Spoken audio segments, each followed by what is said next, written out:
Hello पिलामाने आमे प्रथम class रे पढ़ीथिला जे खाद्यर उत्स विषय एवं आज होछि एही प्रथम पाठर द्वितीय पाठ। आज आमे पढ़िबा पिलामाने विभिन्न प्रकार खाद्य और से गुड़िकर उत्स मन मन पकाओ पिलामाने मु प्रथम श्रेणी किसी कही प्रथम क्लास रे किसी कही तुमको जे आमे जो खाद्य गुड़ाक खाऊे से गुड़ाक विभिन्न उपादान रे तैयारी एवं खाद्य गुड़िक केतेक उद्भिदरु जात एवं अन्य केतेक खाद्य प्राणीरू मध्य आमे पाइथां। तो आज आमे से विषय आउ टिके अधिक पढ़िबा। ए टेबुल को तुम देखि पारछ पिला माने टेबुल रे देख जे कौन होइछि टेबुल रे गोटे खाद्यर ना देछि खेचड़ी। खेचड़ी होछि गोटे खाद्यर नाम एवं से खेचड़ी को प्रस्तुत करने ପାଇଁ कौन कौन आवश्यक उपादान गुड़िक अटे चाउल डाली गुआ घी नड़िया परिबा मसला लुण पानी हलदी। तो यही सब उपादान गुड़िक साहाय्य आमे खेचड़ी प्रस्तुत करि परिबा। तो यही सब उपादान मानक मध्यरु वर्तमान आमे देखिबा जे क्यों उपादान गुड़िक प्राणी ठारू आमे पाई परिबा एवं क्यों गुड़िक उद्भिद ठारू पाइबा। तो एठारे देख गुआ घी तमे तो जानिछ पिला माने आमे गोरस कोउथिरु पाऊ ना गाईरू पाइथाऊ। गाई आमको गोरस दिए एवं सही गोरसरू कौन तैयारी होता है गुआ घी तैयारी होता है। अर्थात गाई एक कौन अटे गाई एक प्राणी अटे। तो ये खेचड़ी प्रस्तुत करिबारे जो गुआ घी व्यवहार करा जाउछि ताहा हमको कोठारू मिलिला ताहा हमको मिलिला प्राणी ठारू। तापर अन्य उपादान गुड़िक कौन कौन देख चाउल डाली नड़िया परिबा मसला हलदी गुंड। तो यही सब उपादान कौठारू आमे पाउछे चाउल कौठारू धान गछरू मिले डाली कौठारू मिली थाए डाली गछरू मिली थाए नड़िया कौठी नड़िया गछरू। तो मु तुमको पूर्व क्लास रे कहितली पिला माने जे जो उपादान गुड़िक आमे गछरू पाइबा बा उद्भिदरू पाइबा ताकू उद्भिद जात द्रव्य बोलिकी आमे कहिबा। तो यही खेचड़ी प्रस्तुत करने समय आमे किछि उपादान प्राणी मानकठू पाउछे एवं आउ किछि उपादान उद्भिद पाइला। किंतु ता व्यतीत एठारे लुण और पानी मध्य दुईटी उपादान अछि जो उपादान कि मु तुमको कहितली यह प्राणी और उद्भिद ठारू मिले नाही। यह एक स्वतंत्र धरणर उपादान लुण एवं पानी। तो देख पिले आमे जानिले आमे खाउथबा खाद्यर अधिकांश उपादान मुख्यतः उद्भिदरू मिली थाए। केतेक खाद्य उद्भिदर मूल व्यवहार होता है अन्य केतेक खाद्य फूल फल मंजी पत्र और कांड मध्य व्यवहार हुए। तो पिला माने कौन होउछि देख जे आमे उद्भिदरू प्रायतः खाद्य आमे उद्भिद ठारू पाई थाउ एवं उद्भिद ठारू जो खाद्य गुड़ाक पाउछु बा उद्भिद आम जो जो खाद्य दउछि तो ता मध्यरु से उद्भिदर फूल व्यवहार करि था आमे। उदाहरण स्वरूप कौन तमे जानिछ पिला माने कौ गछ एठारे गोटे चित्र दिया देख यह एक लता जातीय उद्भिद यह को आमे संबलपुरी रे माखन गज बोलिकरी कहि थाउ। तो यार कौन व्यवहार करिथाउ यार फूल मध्य खाई हुए एवं फल मध्य आमे खाई थाउ।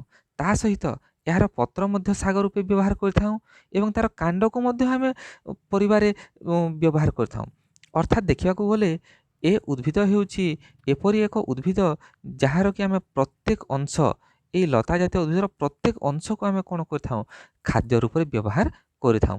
अर्थात एठारू आमे जानिबा को पाइले जे एपरि केतेक उद्भिद अछंती जहार केवल फल व्यवहार करिथाउ अन्य केतेक उद्भिद अछंती जहार फूल उदाहरण स्वरूप मन पका पिला माने तमे को गछर फूल को व्यवहार करथाउ यह एक माखन फूल। तापर तमे जदि देखिबो निम्ब गछ निम्बर फूल को मध्य आमे खाद्य रूपे खाई थाउ। तापरे मन पका पिला माने पत्र को जेते भी शाग जातीय गछ अछि सबु शाग जातीय गछर पत्र को तुम व्यवहार करुछ शाग रूप रांधुछ एवं फल कहले बैगण आलू जहाँ अछि समस्त फल को आम व्यवहार करुछे। तो एठारे आमे देखिले पिला माने जे गोटे उद्भिदर प्रायतः उद्भिदर प्रकार जानिकी तार आमे अंश गुड़ी को व्यवहार करथाउ कहार फल व्यवहार करुछे कहार फूल व्यवहार करुछे तो कहार कांड को मध्य आमे खाद्य रूपे व्यवहार करुछु। किंतु ए गछ हेउछि एक तार नाम माखन गछ। तो ए गछर आमे समस्त अंश को व्यवहार करिथाउ। तो यह कहिछि यह केउ गछ चिन्हक चेष्टा कर। तो यह आमे माखन गछ बोलिकी कहिबा। तो वर्तमान देख पिले एठारे एक टेबुल दिया जाइछि सारणी 1.4 रे जे को उद्भिद ର କୋଉ କୋଉ ଅଂଶକୁ ଆମେ ଖାଦ୍ୟ ରୂପେ ବ୍ୟବହାର କରିଥାଉ। ଦେଖ ଏଠାରେ କ'ଣ ଦେଲା, ଏଠାରେ ଦେଲା ସଜନା ଗଛ। ତ ସଜନା ଗଛକୁ ଆମେ କ'ଣ କରିଥାଉ, ସଜନା ଗଛର ପତ୍ର, ଫୁଲ, ଫଳ ସବୁ ଜିନିଷ ବ୍ୟବହାର କରିଥାଉ। ତାପରେ ମୂଲା, ମୂଲା ତ ତମେ ଖାଇଥିବ ପିଲାମାନେ। ମୂଲାର କ'ଣକୁ ବ୍ୟବହାର କର, ମୂଲାର କାଣ୍ଡକୁ ମାତ୍ର ବ୍ୟବହାର କରାଯାଏ ଏବଂ ମୂଲା ପତ୍ରକୁ ଶାଗ ରୂପେ ମଧ୍ୟ ରନ୍ଧାଯାଏ। କାକୁଡ଼ି, କାକୁଡ଼ିର ଫଳକୁ ଖାଇଥାଉ। ପିଆଜ, ପିଆଜର ଫଳକୁ ବି ଖାଇଥାଉ, ଅର୍ଥାତ୍ ସେ ପିଆଜଟା କାଣ୍ଡ ଅଟେ, ତାହାକୁ ଫଳ ବୋଲିକି ଆମେ କହିଥାଉ ଏବଂ ତାର ପତ୍ର ମଧ୍ୟ ବ୍ୟବହାର କରିଥାଉ। ସେହିପରି ଭାବରେ ଏଠାରେ ଆଉ ଦୁଇଟି ସାରଣୀ ଦେଇଛି। ଏଠାରେ ତମେ ନିଜ ମନରୁ କୌଣସି ଏକ ଉଦ୍ଭିଦର ନାମ ଲେଖି ବା କୌଣସି ଉଦ୍ଭିଦର ନାମ ପ୍ରକାଶ କରି ତମେ ତାର ବ୍ୟବହୃତ ଅଂଶକୁ ଏଠାରେ ଲେଖିପାରିବ। ତ ଏପରି ଭାବେ ଏହି ସାରଣୀକୁ ତମେ କ'ଣ କରିବ, ପୂରଣ କରିବ। ଆଉ ମନେ ରଖ ପିଲାମାନେ, ପ୍ରତ୍ୟେକ ଉଦ୍ଭିଦ ଆମର ଉପକାରରେ ଆସିଥାଏ। ସେ କିଛି ନା କିଛି ପ୍ରତ୍ୟେକ କ୍ଷେତ୍ରରେ ଆମକୁ ସାହାଯ୍ୟ କରୁଛି। ପ୍ରତ୍ୟେକ ଉଦ୍ଭିଦ ଛୋଟରୁ ବଡ଼ ପର୍ଯ୍ୟନ୍ତ ଯେତେ ବି ଉଦ୍ଭିଦ ଅଛନ୍ତି, ଯେତେ ପ୍ରକାର ଉଦ୍ଭିଦ ଅଛନ୍ତି, ପ୍ରତ୍ୟେକ ଉଦ୍ଭିଦର ଆମେ କିଛି ନା କିଛି ଅଂଶ ଆମେ ହୁଏତ ଖାଦ୍ୟ ରୂପେ ବ୍ୟବହାର କରିଥାଉ କିମ୍ବା ଅନ୍ୟ କୌଣସି ରୂପରେ ମଧ୍ୟ ବ୍ୟବହାର କରିଥାଉ। ତେଣୁକରି ସର୍ବଦା ଉଦ୍ଭିଦର ଯତ୍ନ ନେବ ପିଲାମାନେ। ଆସ ବର୍ତ୍ତମାନ ଆମେ କ'ଣ ପଢ଼ିବା, ବର୍ତ୍ତମାନ ଆମେ ପଢ଼ିବା ଅନ୍ୟ ଜୀବ କ'ଣ ଖାଆନ୍ତି। ଆମେ ତ ପିଲେ ଯାହା ପଢ଼ିଲା ବର୍ତ୍ତମାନ ତାହା ଆମେ ଖାଉଥିବା ଖାଦ୍ୟ ବା ମଣିଷ ଖାଉଥିବା ଖାଦ୍ୟ ବିଷୟରେ ପାଠ ପଢ଼ିଲେ। ଯାହା ବି ପଢ଼ିଲା ବର୍ତ୍ତମାନ ସେସବୁକୁ ଆମେ ମଣିଷମାନେ ଖାଦ୍ୟ ରୂପେ ବ୍ୟବହାର କରୁଛୁ। କିନ୍ତୁ ଜୀବମାନେ ବି ଅଛନ୍ତି, ଜୀବର ମଧ୍ୟ ଜୀବନ ଅଛି, ତାକୁ ମଧ୍ୟ ଶକ୍ତି ଦରକାର ଏବଂ ସେ ଶକ୍ତି ପାଇବ କେଉଁଠୁ, ଖାଦ୍ୟରୁ ପାଇବ। ତ ସେ କ'ଣ ଖାଏ, ଆସ ତା ବିଷୟରେ ଆମେ ଟିକେ ଆଲୋଚନା କରିବା। ଦେଖ ପିଲାମାନେ, ତୁମ ଘରେ ଗାଈ ବା ଛେଳି ଥିବେ, ସେମାନେ କ'ଣ ଖାଆନ୍ତି?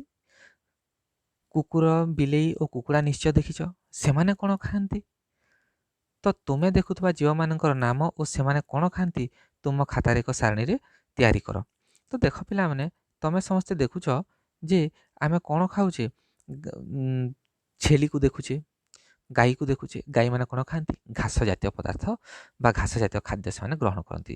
ଯେତେ ପ୍ରକାର ବି ଘାସ ଜାତୀୟ ଖାଦ୍ୟ ଅଛି ସେସବୁକୁ ଗାଈମାନେ ବ୍ୟବହାର କରନ୍ତି। ବିଭିନ୍ନ ଗଛର ପତ୍ରକୁ ଛେଳିମାନେ ଖାଆନ୍ତି। କୁକୁର କ'ଣ ଖାଇଥାଏ, କୁକୁର ତ ଏକ ଏପରି ଜୀବ ଅଟେ ଯାହାକି ଗୃହପାଳିତ ପଶୁ ମଧ୍ୟ କୁହାଯାଏ। ଘରେ ତାକୁ ରଖନ୍ତି ଏବଂ ସେ ବାହାରେ ମଧ୍ୟ ବୁଲିଥାଏ ଏବଂ ତାକୁ ଆମେ ଯାହା କିଛି ବି ଖାଇବାକୁ ଦେବା ସେ ଖାଇ ନେବ। ତ ଆମେ ଆଗକୁ ପଢ଼ିବା। ଦେଖ ପିଲାମାନେ, ଯେ କ'ଣ ପଢ଼ିବା, ଯେ ଅନ୍ୟ ଜୀବମାନେ କ'ଣ ଖାଆନ୍ତି। ଦେଖ ପିଲାମାନେ, ଏଠାରେ ଏକ ସାରଣୀ ଦିଆଯାଇଛି ଯେ ଜୀବ ଓ ସେମାନଙ୍କର ଖାଦ୍ୟ, ଅର୍ଥାତ୍ କେଉଁ କେଉଁ ଜୀବମାନେ କି ଖାଦ୍ୟ ଖାଇଥାନ୍ତି। ଗୋଟେ ଜୀବର ନାମ ହେଲା କୁକୁର। କୁକୁର କ'ଣ ଖାଏ, ମାଂସ ଖାଏ, ଭାତ ଖାଏ, ରୁଟି ଖାଏ, ଦୁଧ ଖାଏ, ଆହୁରି ବି ବିଭିନ୍ନ ପ୍ରକାର ପଦାର୍ଥ ଖାଇଥାଏ। ତ ଏମାନେ ସମସ୍ତେ ଜାଣିଛ। ଠିକ୍ ସେହିପରି ଭାବରେ ପାରା କ'ଣ ଖାଏ, ଧାନ, ମୁଗ, ବିରି ଆଦି ଶସ୍ୟ ଖାଇଥାଏ, ତାକୁ ଶସ୍ୟ ଜାତୀୟ ଖାଦ୍ୟ ଦରକାର। ସିଂହ କ'ଣ ଖାଇଥାଏ, ସିଂହ କେବଳ ମାଂସ ଖାଏ, ମାଂସ ଛଡ଼ା ସେ ଅନ୍ୟ କିଛି ଖାଇବ ନାହିଁ। ମାଛ, ମାଛ କ'ଣ ଖାଏ, ମାଛ ତ କେଉଁଠି ରହେ, ମାଛ ଜଳରେ ରହେ ଏବଂ ଜଳରୁ ଯେଉଁ ଯେଉଁ ଖାଦ୍ୟ ମିଳିଥାଏ ତାକୁ ସେ ଗ୍ରହଣ କରିଥାଏ। ସେହିପରି ଏଠାରେ ବୁଢ଼ିଆଣୀ, କାଉ, ପ୍ରଜାପତି, ମହୁମାଛି ଅନେକ ପ୍ରକାରର ଏଠାରେ ନାମ ଦିଆଯାଇଛି। ଦେଖ, ପ୍ରଜାପତି କ'ଣ କରେ, ଫୁଲରୁ ଫୁଲକୁ ଯାଇକି ସେ ଫୁଲ ରସ ପିଇଥାଏ ବା ସଂଗ୍ରହ କରିଥାଏ। ମହୁମାଛି ମଧ୍ୟ ଠିକ୍ ସେହିପରି ଭାବରେ ଫୁଲ ରସ ସଂଗ୍ରହ କରେ। ମାଛି, ମଶା, ଠେକୁଆ ଏମାନେ ମଧ୍ୟ ବିଭିନ୍ନ ପ୍ରକାର ଖାଦ୍ୟ କ'ଣ କ'ଣ ଖାଆନ୍ତି, ଏଠାରେ ସାରଣୀକୁ ତମେ ନିଜେ ଟିକେ ଚିନ୍ତା କରି କ'ଣ କରିଦେଉଥିବ, ପୂରଣ କର ନିଜେ ଚିନ୍ତା କରିକି। ତ ଦେଖ ପିଲାମାନେ, ଯେ ଆମେ ଜାଣିଲେ ଯେ ପ୍ରତ୍ୟେକ ପ୍ରାଣୀ ଖାଦ୍ୟ ଖାଆନ୍ତି।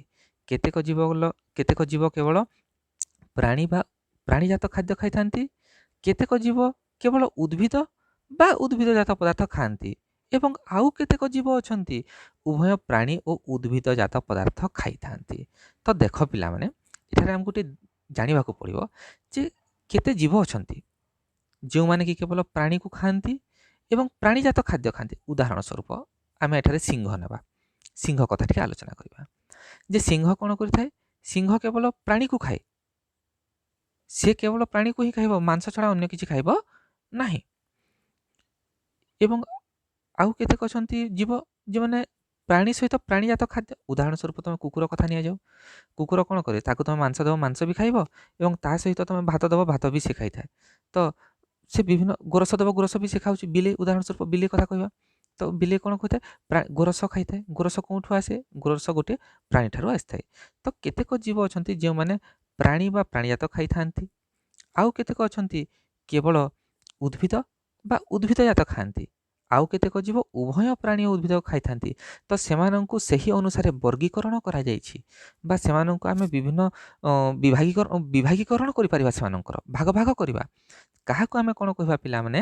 ଏଇଠି ଟିକେ ଧ୍ୟାନ ଦେଇ ଟିକେ ଶୁଣ ଯେ ଏଠାରେ ଦେଖ ଲେଖା ହେଇଛି, ଯେଉଁମାନେ ଯେଉଁମାନେ କେବଳ ଉଦ୍ଭିଦ ବା ଉଦ୍ଭିଦଜାତ ପଦାର୍ଥ ଖାଆନ୍ତି ସେମାନଙ୍କୁ ଶାକାହାରୀ ପ୍ରାଣୀ କୁହାଯାଏ। ତାହାଙ୍କୁ କେଉଁ ଜୀବ ବୋଲି କହିବା? ଶାକାହାରୀ ଜୀବ ବୋଲି କହିବା। ଅର୍ଥାତ୍ ସେମାନେ କେବଳ ଉଦ୍ଭିଦକୁ ଖାଆନ୍ତି ଏବଂ କିମ୍ବା ଉଦ୍ଭିଦ ଠାରୁ ମିଳୁଥିବା ଖାଦ୍ୟ। ଉଦାହରଣ ସ୍ୱରୂପ ଗୋଟେ ଗାଈ କଥା ନିଆଯାଉ। ଗାଈ କ'ଣ ଖାଏ? ଘାସ ଖାଏ।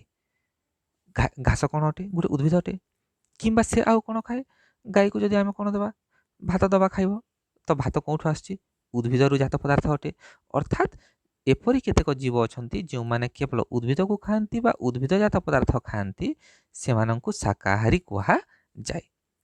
କିନ୍ତୁ ଯେଉଁମାନେ ଦେଖ ଅନ୍ୟମାନେ କେତେକ କେବଳ ପ୍ରାଣୀକୁ ଖାଆନ୍ତି, ସେମାନଙ୍କୁ କ'ଣ କୁହାଯିବା?